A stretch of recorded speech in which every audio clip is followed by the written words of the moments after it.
Hola, mi nombre es Desoara y nosotros somos alumnos de la Facultad de Medicina y Cirugía de la UAPJO. El día de hoy vamos a hablar sobre arritmias cardíacas y su interpretación electrocardiográfica. El objetivo de este capítulo es aprender la fisiología de las arritmias cardíacas frecuentes, así como el efecto que tienen sobre la función de bomba del corazón y su tratamiento electrocardiográfico. Así que vamos a comenzar. Mi nombre es María Guzmán Bracamontes. Continuamos con las arritmias sinusales anormales, como lo es la taquicardia, la bradicardia y la arritmia sinusal. La taquicardia se define como frecuencia cardíaca rápida, como más de 100 latidos por minuto. En la imagen que se muestra en la pantalla podemos observar un electrocardiograma de un paciente con taquicardia.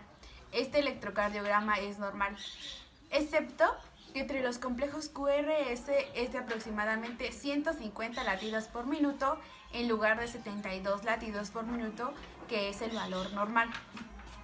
Algunas de las causas generales de la taquicardia son el aumento de la temperatura corporal, enfermedades tóxicas y estimulación del corazón por nervios simpáticos. La frecuencia cardíaca aumenta aproximadamente 18 latidos por minuto por cada grado Celsius en aumento de la temperatura corporal, hasta aproximadamente 40.5 grados. En este punto, la frecuencia cardíaca comienza a disminuir debido al debilitamiento del músculo cardíaco. La fiebre produce taquicardia debido a que aumenta el metabolismo del nódulo sinusal y a su vez la excitabilidad y frecuencia del ritmo.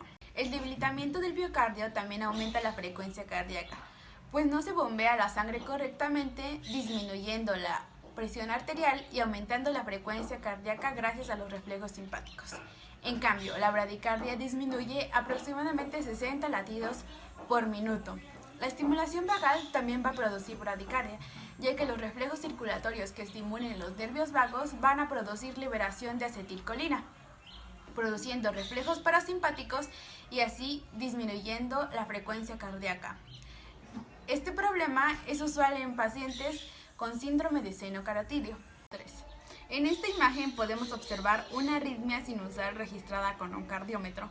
Este instrumento registra mediante espigas sucesivas los intervalos entre los complejos QRS de un electrocardiograma. En la parte derecha podemos observar que la frecuencia cardíaca aumenta y disminuye no más del 5% durante una respiración tranquila. En cambio, en la parte izquierda aumenta aproximadamente 30% durante una respiración profunda. Estas arritmias están producidas en pacientes con enfermedades circulatorias, donde no llega propiciamente la intensidad de los nervios simpáticos y parasimpáticos al nódulo sinusal. El nódulo SA se encuentra en la parte superior derecha de la aurícula y es el que se encarga, es un cúmulo de neuronas que se encargan de pasar la electricidad a través del corazón. Entonces, para entender esto, si hay un bloqueo, no es posible que pase completamente la electricidad. A eso se le llama bloqueo sinusal. Entonces, el bloqueo sinusal se provoca antes de entrar a la aurícula. Entonces, ¿qué va a pasar? Se van a desvanecer en el electrocardiograma las ondas P. Aquí tenemos en la imagen derecha un electrocardiograma donde el bloqueo SA se ve claramente. Hay como una línea y nos ven marcadas las ondas P. Entonces, y espontáneamente se van a originar los impulsos en el nódulo A o B. Entonces, ¿qué va a pasar con esto? Solo se va a enlentecer, más no se va a bloquear ni se va a interrumpir la conducción. Solamente ¿cómo se dice? Solamente el desvanecimiento de las ondas P es un retraso, más no es un bloqueo total. Entonces a esto se le va a llamar bloqueo sinusal. Y en el bloqueo auriculoventricular también tenemos entendido que es en base a un nódulo. Entonces este nódulo se va a llamar nódulo A o B. El nódulo A o B va a pasar solamente de las aurículas a los ventrículos de la electricidad. Entonces, ¿cuál es la importancia de esto? Que si no llega a pasar desde las aurículas a los ventrículos, no se podría hacer la conducción correcta al corazón y podría tener graves consecuencias. Por ejemplo, ¿qué puede causar todo esto? La primera es una isquemia en la cual nosotros, si nos regresamos a la anatomía, entendemos que las arterias coronarias es lo que principalmente nutre a este nódulo y a este haz de His. Entonces, si hay un déficit coronario, puede llegar a tener una isquemia del nódulo o también podríamos tener una compresión. ¿Cómo? Ya sea por una calcificación o ya sea por un tejido cicatrizal. Entonces va a comprimir el nódulo o el haz y no va a permitir que pase la electricidad correctamente. Entonces, la otra manera puede que se inflame, entonces el nódulo a su vez. Esto es muy común por las miocarditis, en lo más común es por la fiebre reumática y por la difteria, entonces esto nos puede traer grandes consecuencias. Pero también fuera de una compresión, una isquemia, puede ser algo externo, entonces una estimulación externa por los vasoreceptores no van a permitir que puedan excitarse como debe de ser, sino va a producir una sobreexcitación y lo cual no nos va a llevar a que se continúen con las contracciones adecuadas. Esto es por un síndrome carotidio, entonces esas son las 4 maneras. Bueno, ahora tenemos un bloqueo intraventricular incompleto. ¿Esto qué va a suceder? Los factores que van a crear un bloqueo AV también van a bloquear lo que es un bloqueo periférico en el sistema de Purkinje. Entonces, ¿qué va a pasar esto? No es completamente un bloqueo, pero sí va a ser una alternancia. Esto va, cada 2 latidos se va como que a disminuir un latido. Entonces, esto puede ser, por ejemplo, aquí tenemos en la imagen una taquicardia, que puede ser un factor en el cual quiere decir que el factor refractario, que es en el periodo en el cual el corazón no puede excitarse porque acaba de ser excitado, no se puede volver a latir. Entonces, esto puede ser un factor para que no pueda hacerse bien el latido.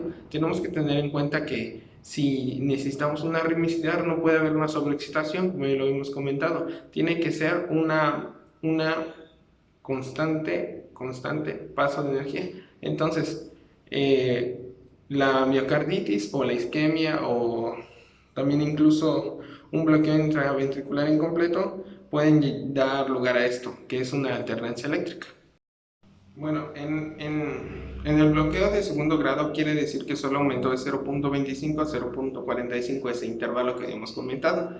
Entonces, ¿qué va a pasar con esto?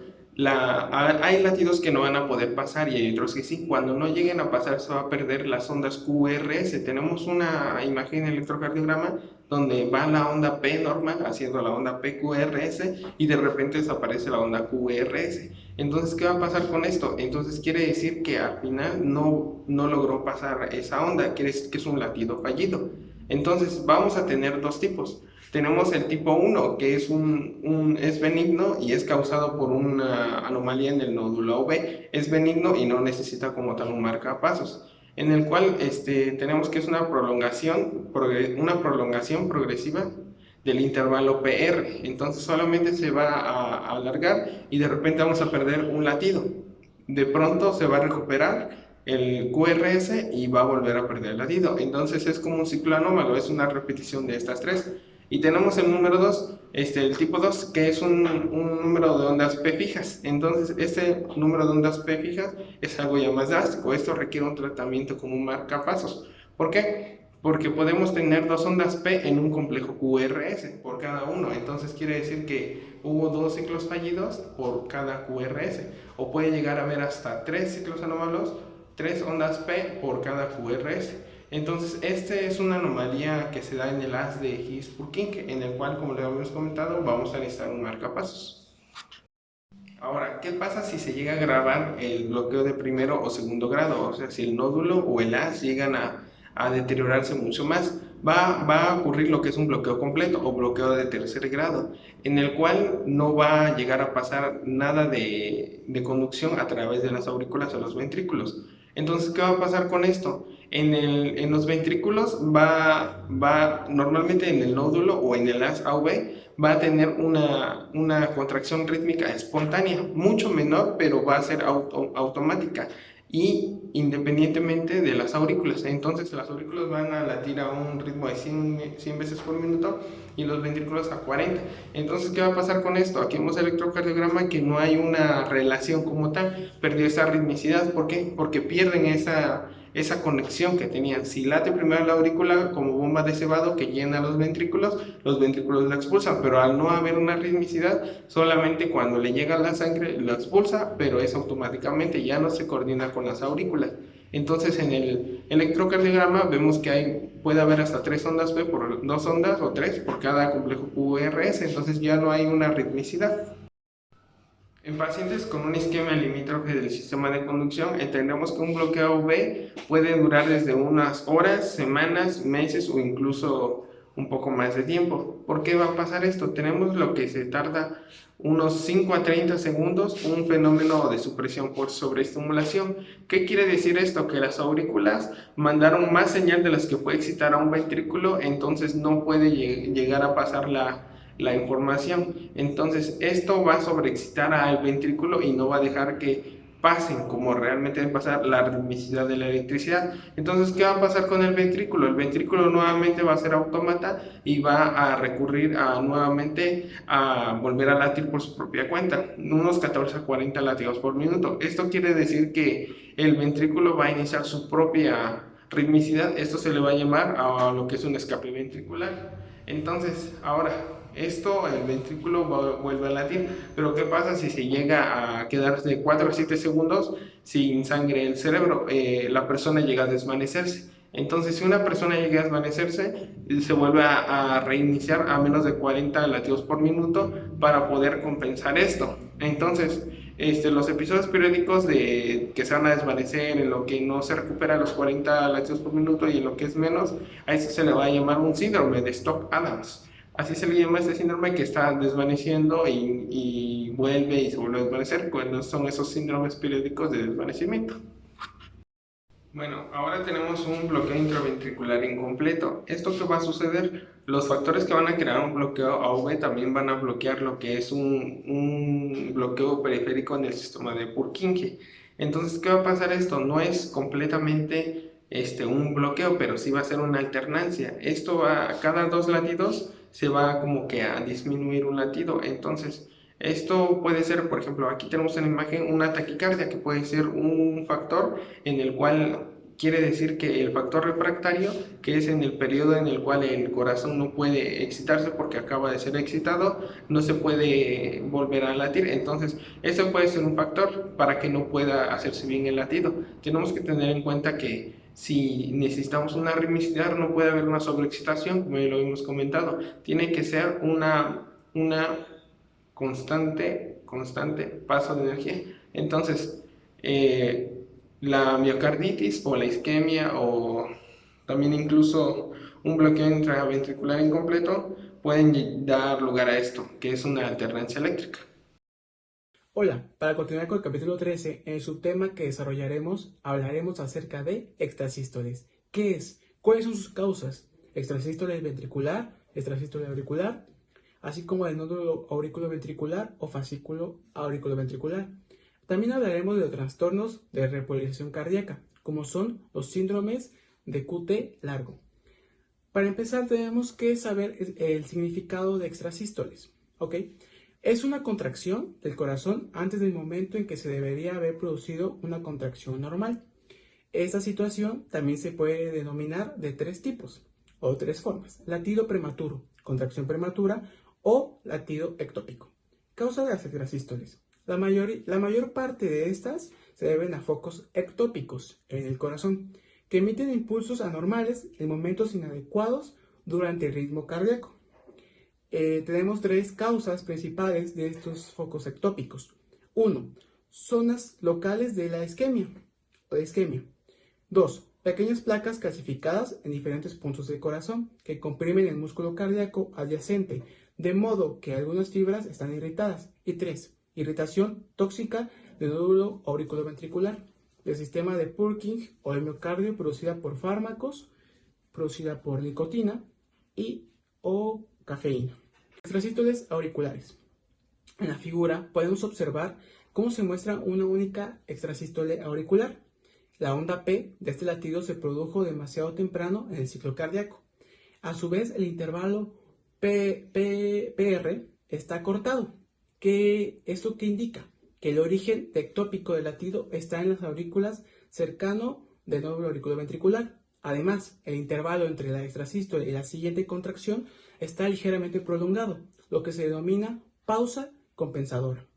Aparece con frecuencia en personas sanas, como pueden ser atletas, cuyos corazones están en situaciones pero muy bien. También hay situaciones leves, tóxicas leves, como puede ser el tabaquismo, el alcoholismo, entre otras.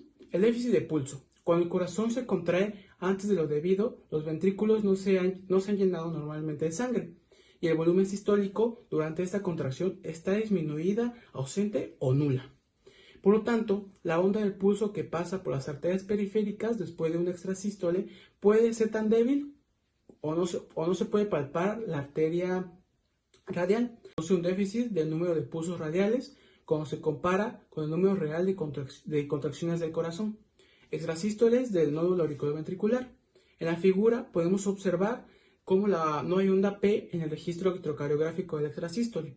En su lugar, esta onda está superpuesta al complejo QRST, porque el impulso cardíaco viajó retrasadamente hacia las aurículas en el mismo momento que viajaba anterogradamente hacia los ventrículos. La onda P está distorsionada ligeramente al complejo QRST, pero no se puede distinguir la onda P como tal. Y pues en general estas extrasístoles tienen el mismo significado y causas que las extrasístoles auriculares, como se ha planteado anteriormente. Estas extrasístoles ventriculares, en este electrocardiograma, se muestra una serie de extrasístoles ventriculares que alternan con contracciones normales.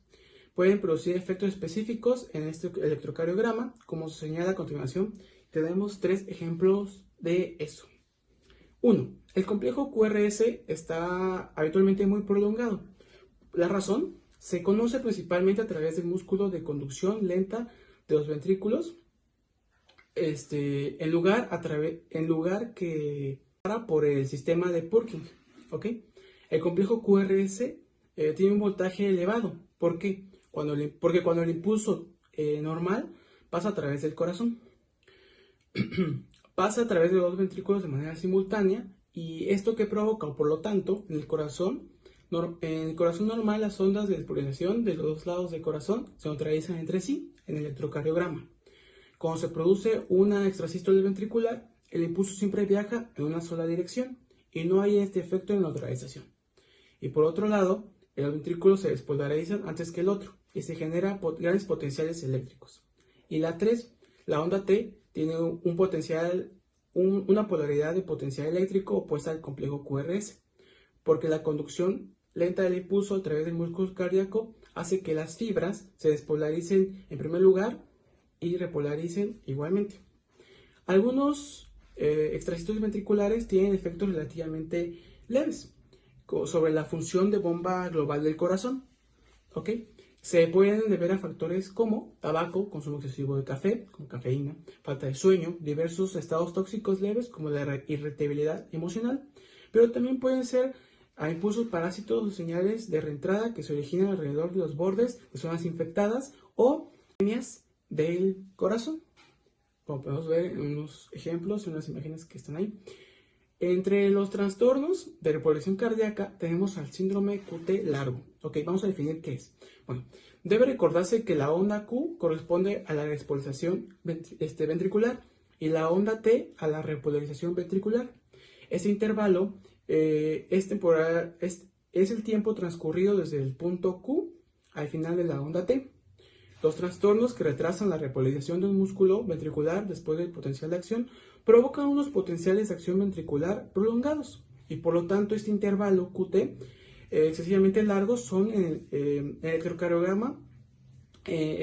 A esto es lo que denominaremos como el síndrome. Entonces la razón principal es que suscita el síndrome QT largo es que ese retraso en la repoblación del músculo ventricular aumenta la susceptibilidad de una persona a desarrollar arritmias ventriculares, como puede ser denominadas torsión de puntas o torsal de point. La forma del complejo QRS puede cambiar con el tiempo, de manera que la aparición de la arritmia sigue un latido prematuro, una pausa y después otro latido, con un intervalo QT largo que puede activar arritmias, taquicardia, en algunos casos la fibrilación ventricular. Los trastornos de revolución cardíaca que conducen este síndrome pueden ser de dos tipos, hereditarios o adquiridos. Los hereditarios son un poco más raros, pues los adquiridos son más comunes. Entre los hereditarios o congénitos, pues son causados por mutaciones de genes en los canales de sodio o potasio. Se han identificado al menos 10 tipos de genes que pueden provocar grados variables de prolongación QT.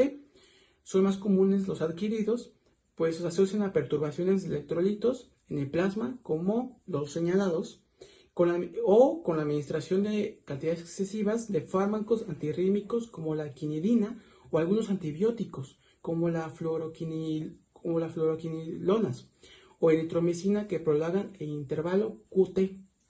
El tratamiento puede incluir sulfato de magnesio para un síndrome QT largo, agudo.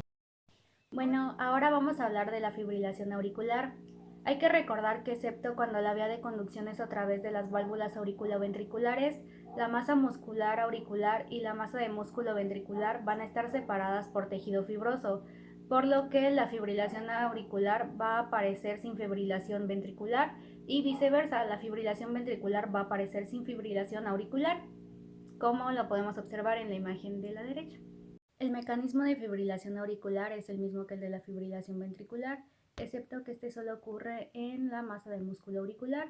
Una de las causas más frecuentes es la dilatación auricular. Se puede deber a lesiones valvulares cardíacas que van a hacer que las aurículas no viertan su contenido de forma correcta hacia los ventrículos, o puede ser por una insuficiencia ventricular con una acumulación de sangre. Las paredes auriculares dilatadas van a propiciar las condiciones ideales para que haya una vía de conducción larga y una vía de conducción lenta, y todo esto en conjunto va a influir en la fibrilación auricular. Ahora, las aurículas no van a bombear sangre durante la fibrilación por los mismos motivos que los ventrículos no lo hacen. Esto va a hacer que las aurículas dejen de funcionar como bombas de cebado para los ventrículos. Sin embargo, no va a dejar de fluir la sangre desde las aurículas a los ventrículos, solo va a disminuir su eficacia de un 20 a 30% del bombeo ventricular. Y bueno, a diferencia de la fibrilación ventricular, un paciente con fibrilación auricular puede vivir durante meses o incluso años, solo que el bombeo global va a ser menos eficiente. Electrocardiograma en la fibrilación auricular. En esta imagen podemos observar que durante la fibrilación auricular se van a propagar numerosas ondas de despolarización en todas las direcciones a través de las aurículas. Estas ondas son débiles y tienen polaridades opuestas, así que se van a poder neutralizar entre sí casi por completo. También hay una ausencia de ondas P, o bueno, solo se ve un registro fino ondulante de alta frecuencia y un voltaje bajo. El complejo QRST se encuentra normal y solo va a haber cambios si se presenta alguna patología de los ventrículos. Irregularidad del ritmo ventricular durante la fibrilación auricular. Cuando las aurículas están en fibrilación, el impulso va a viajar desde la masa de músculo auricular hasta el nódulo auriculoventricular. Este nódulo no va a permitir el paso de un segundo impulso durante 0,35 segundos después de uno previo. Y bueno, después de esto va a haber un intervalo de 0 a 0,6 segundos antes de que un impulso irregular de la fibrilación auricular llegue al nódulo auriculoventricular. Entonces, entre dos contracciones ventriculares, el intervalo puede ser de 0,35 segundos a 0,95 segundos aproximadamente. Esto va a hacer que el latido cardíaco sea muy irregular y lo podemos observar en la imagen de la derecha. Bueno, como la frecuencia es muy elevada en la fibrilación auricular, los ventrículos se van a excitar a una frecuencia cardíaca también muy alta. Tratamiento con electrochoque de la fibrilación auricular. Bueno, de la misma manera que la fibrilación ventricular se puede convertir en un ritmo normal a través de electrochoque, y la técnica es esencialmente la misma. Es el paso de un único choque eléctrico intenso a través del corazón, que va a hacer que el corazón entre en un periodo refractario durante unos segundos, y generalmente después de esto se va a producir un ritmo normal solo si el corazón lo puede generar. El aleteo auricular es una enfermedad producida por el movimiento circular de las aurículas y se va a diferenciar de la fibrilación auricular porque la señal eléctrica va a viajar como una única onda en una sola dirección una y otra vez alrededor de la masa del músculo auricular. Van a generar una frecuencia de contracción rápida en las aurículas que va a ser de 200 a 350 latidos por minuto. Y bueno, también como una parte de las aurículas va a estar contrayéndose mientras la otra está relajándose, la cantidad de bombeo de sangre va a ser muy pequeña. Además, las señales van a llegar al nódulo auriculoventricular de una manera muy rápida para que después todas estas puedan pasar hacia los ventrículos, porque el periodo refractario del nódulo auriculoventricular y del lazo auriculoventricular es demasiado prolongado como para permitir el paso de las señales auriculares, por lo que de cada 2 a 3 latidos de las aurículas va a haber un único latido de los ventrículos. Bueno, en esta imagen vamos a poder observar que las ondas P son intensas debido a la contracción de la masa muscular semicoordinada. El complejo QRST se va a encontrar siguiendo solo a una onda P auricular cada 2 a 3 latidos auriculares, lo que nos va a dar un ritmo 2-1 o 3-1. Esto quiere decir que van a ser 2 ondas P y un QRS o 3 ondas P y un QRS.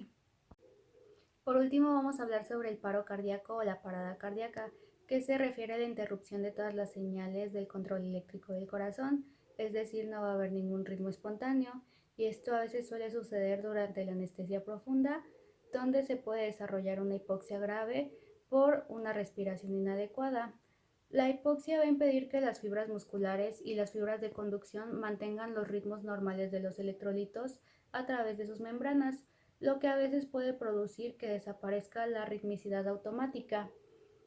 Lo que se va a ocupar es la reanimación cardiopulmonar prolongada durante algunos minutos o incluso horas, y suele tener bastante éxito. En algunos pacientes con miocardiopatías graves suele haber paros cardíacos permanentes o semipermanentes que pueden llevar hasta la muerte. Entonces el tratamiento que se utiliza es un marcapasos cardíaco electrónico implantado que puede mejorar la calidad de vida durante algunos meses o incluso años.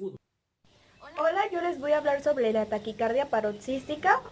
Vamos a tener que algunas alteraciones de diferentes porciones del corazón, entre ellas las aurículas, el sistema de Purkinje y los ventrículos, pueden producir una descarga rítmica rápida de impulsos que se van a propagar a diferentes partes del corazón. Debido a este ritmo rápido del foco irritable, este foco se va a convertir en el nuevo marcapasos del corazón.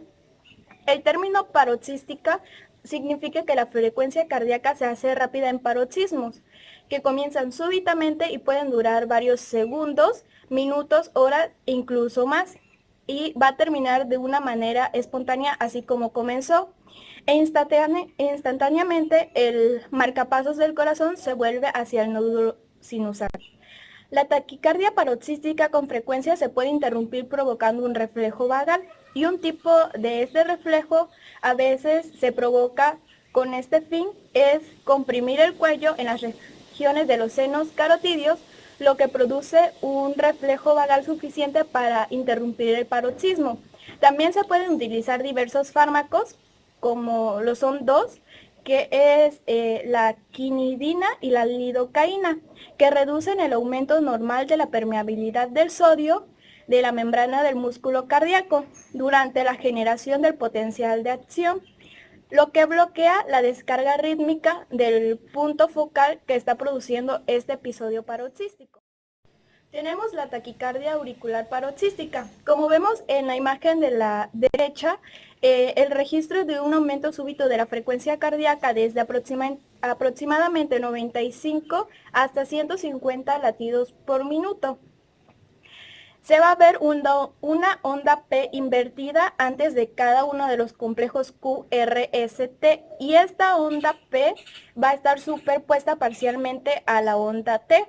Esto va a indicar que el origen de esta taquicardia paroxística está en la aurícula, pero como la onda P tiene una forma anormal, el origen no va a estar cerca del nódulo sinusal. El siguiente tema es la taquicardia paroxística del nódulo AB.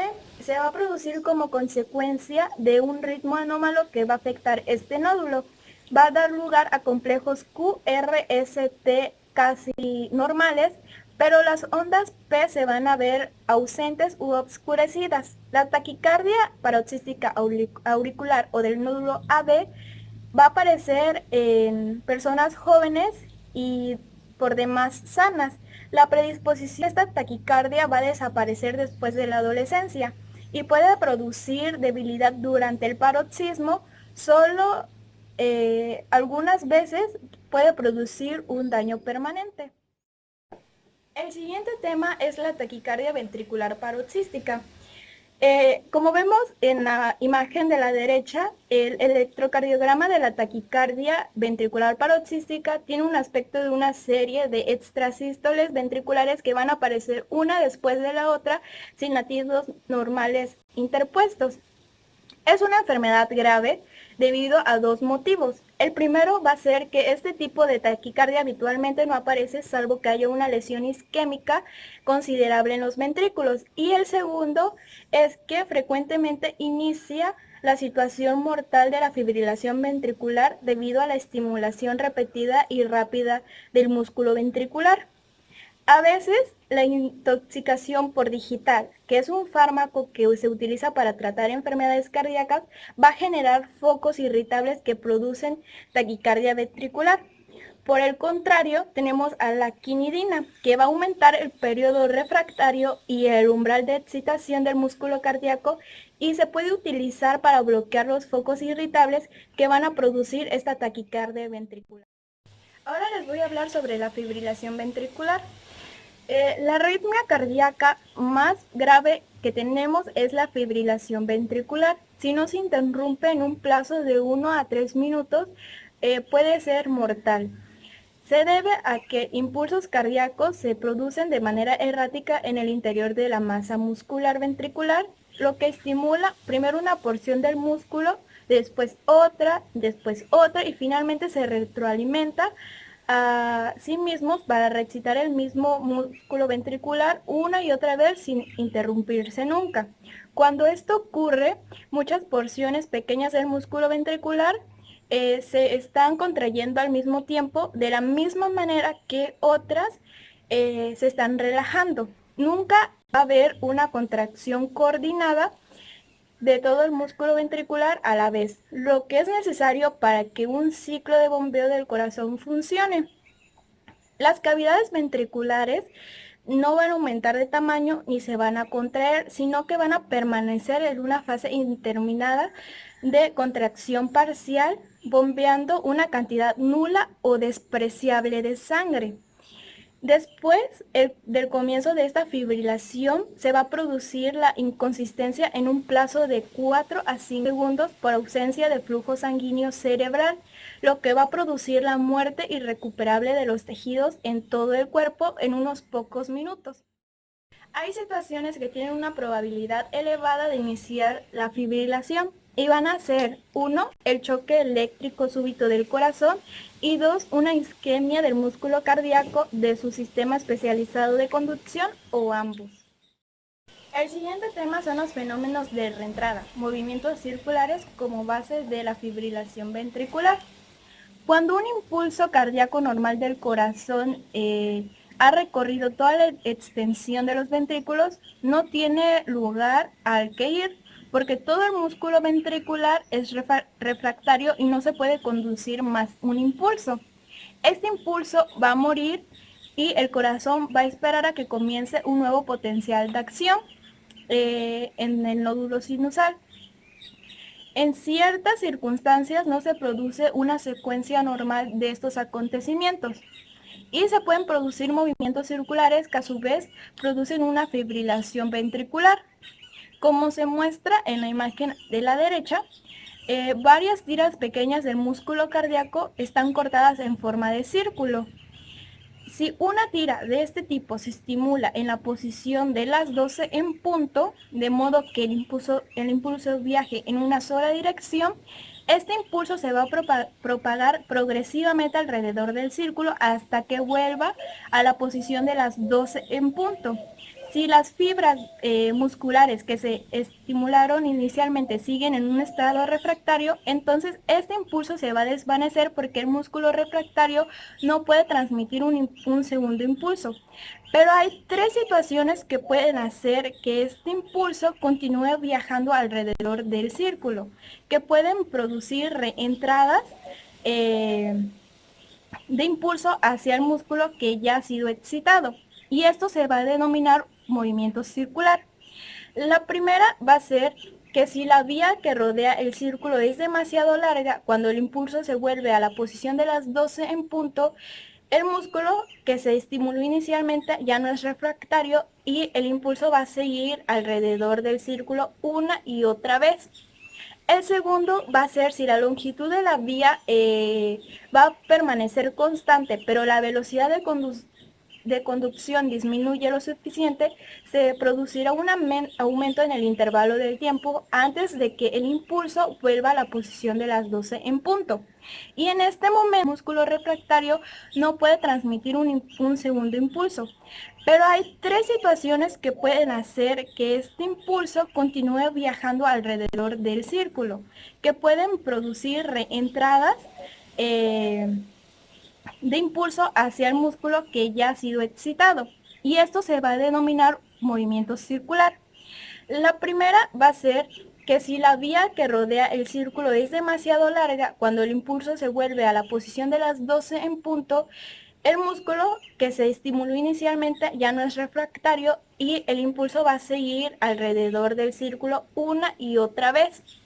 El segundo va a ser si la longitud de la vía va a permanecer constante, pero la velocidad de conducción disminuye lo suficiente, se producirá un aumento en el intervalo del tiempo antes de que el impulso vuelva a la posición de las 12 en punto. Y en este momento el músculo que se estimuló inicialmente podría haber salido del estado refractario y el impulso que puede continuar alrededor del círculo una y otra vez se va a dar. Y el tercero, se puede acortar mucho el periodo refractario del músculo. Y en este caso, el impulso también se podría continuar alrededor del círculo una y otra vez.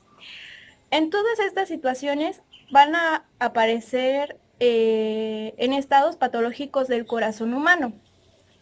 Como se señala a continuación, el primero va a ser una vía larga que aparece típicamente en corazones dilatados. El segundo va a ser la disminución de la velocidad de conducción que se deba frecuentemente a un bloqueo del sistema de Purkinje, isquemia del músculo o una elevación de la concentración sanguínea de potasio o incluso otros factores. El tercero va a ser el acortamiento del periodo refractario que va a aparecer con frecuencia en una respuesta a varios fármacos, como lo es la adrenalina o después de la estimulación eléctrica repetida. Ahora tenemos el mecanismo de reacción en cadena de la fibrilación. En la fibrilación ventricular se van a ver muchas ondas contráctiles separadas y pequeñas que se van a propagar al mismo tiempo en diferentes direcciones a lo largo del músculo cardíaco. Y una de las mejores maneras de explicar este proceso va a ser mediante la fibrilación producida por una corriente alterna de 60 Hz. En un punto central de los ventrículos del corazón, como nos muestra en la figura de la derecha, en el corazón A, se va a aplicar un estímulo eléctrico de 60 Hz a través de un electrodo de estimulación. El primer ciclo de este estímulo eléctrico produce una onda de despolarización que se va a propagar en todas direcciones, dejando que todo el músculo que está debajo del electrodo en un estado refractario. Después de 0.25 segundos a partir de este músculo va a comenzar a salir del estado refractario y algunas porciones salen de refractariedad antes que otras. Esta situación se representa en el corazón A por muchos parches más claros que van a representar músculo que sigue siendo refractario. Ahora, la estimulación continuada a una frecuencia de 60 Hz desde el electrodo puede producir impulsos que van a viajar solo en ciertas direcciones a través del corazón, pero no en todas las direcciones. En el corazón A, ciertos impulsos van a viajar distancias cortas hasta que llegan a las zonas refractarias del corazón y después van a ser bloqueados. Pero otros impulsos van a pasar entre las zonas refractarias y siguen viajando por las zonas excitables y después van a producir varios episodios en sucesión rápida, de manera simultánea y perpetúan un estado de fibrilación.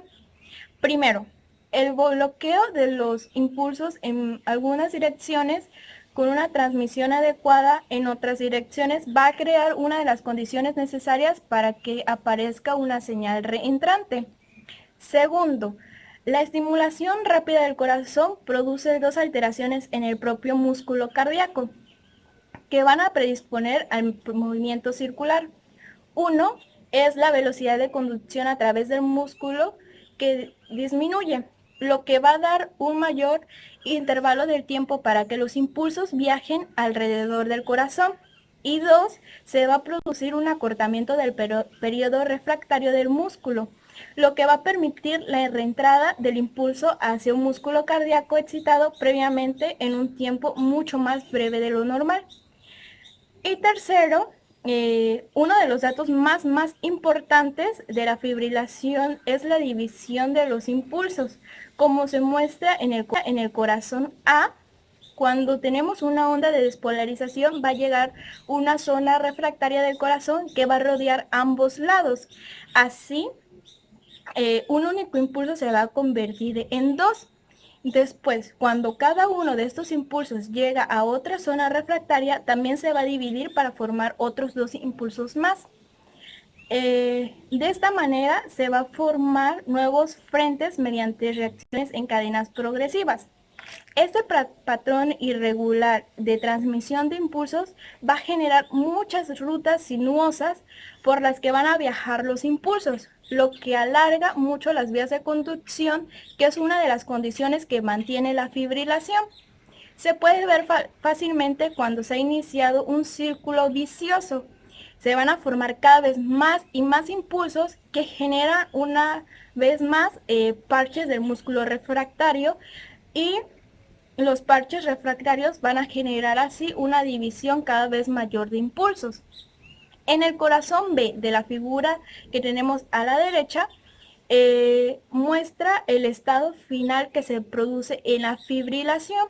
Aquí se van a poder ver muchos impulsos que viajan en todas direcciones, algunos de los cuales se van a dividir y van a aumentar el número de impulsos, mientras que otros van a ser bloqueados por las zonas refractarias.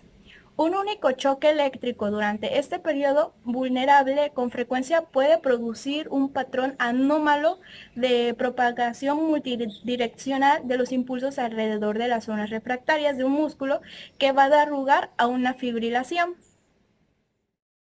Ahora tenemos el electrocardiograma en la fibrilación ventricular. Tenemos que en la fibrilación ventricular el electrocardiograma es extraño y habitualmente no muestra ninguna tendencia a un ritmo regular de ningún tipo.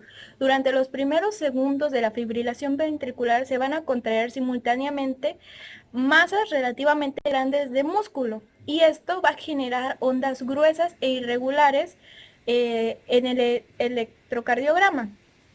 Después, otros pocos segundos van a desaparecer las contracciones gruesas de los ventrículos y el electrocardiograma cambia a un nuevo patrón de ondas muy irregulares de bajo voltaje. Así, no se puede describir ningún patrón electrocardiográfico repetitivo en la fibrilación ventricular, sino que el músculo ventricular se va a contraer en hasta 30 a 50 pequeños parches de músculo a la vez, y los potenciales electrocardiográficos van a cambiar continua y espasmódicamente porque las contracciones eléctricas del corazón van a fluir primero en una dirección y luego en otra, y raras veces van a repetir un ciclo específico. Los voltajes de las ondas del electrocardiograma de la fibrilación ventricular habitualmente son de aproximadamente 0.5 milivoltios cuando comienza la fibrilación ventricular, pero van a disminuir rápidamente, de modo que después de 20 a 30 segundos habitualmente son de 0.2 a 0.3 milivoltios y se van a poder registrar voltajes muy diminutos de 0.1 milivoltios a menos de 10 minutos o más después del inicio de la fibrilación ventricular. El siguiente tema es la desfibrilación eléctrica del ventrículo. Aunque un voltaje moderado de corriente alterna aplicado directamente a los ventrículos casi invariablemente produce una fibrilación ventricular, una corriente eléctrica alterna de alto voltaje que se hace pasar a través de los ventrículos durante una fracción de segundo puede interrumpir la fibrilación, haciendo que todo el músculo ventricular entre simultáneamente en un periodo refractario. Esto se va a conseguir haciendo pasar una corriente intensa a través de los electrodos grandes colocados en los dos lados del corazón. La corriente va a penetrar en la mayor parte de las fibras de los ventrículos, al mismo tiempo estimulando de esta manera prácticamente todas las partes de los ventrículos de una manera simultánea y haciendo que todas ellas se hagan refractarias. Van a cesar todos los potenciales de acción y el corazón va a permanecer parado durante 3 a 5 segundos, después de lo cual va a comenzar a latir de nuevo, de modo que habitualmente el nódulo sinusal u otra parte del corazón se va a convertir en el marcapasos. Sin embargo, con frecuencia sigue presente el mismo foco reentrante que inicialmente había hecho que los ventrículos entraran en fibrilación, en cuyo caso la fibrilación puede comenzar de nuevo inmediatamente. Cuando se aplican electrodos directamente a los dos lados del corazón, habitualmente se puede interrumpir la fibrilación utilizando 110 volts de corriente alterna de 60 Hz aplicada durante 0.1 segundo o 1000 volts de corriente continua aplicados durante algunas milésimas de segundo. Cuando se aplica a través de dos electrodos sobre la pared torácica, como se muestra en la figura de la derecha, la técnica habitual es cargar un gran capacitador eléctrico hasta varios miles de voltios y después hacer que este capacitador descargue durante varias milésimas de segundo a través de los electrodos y a través del corazón.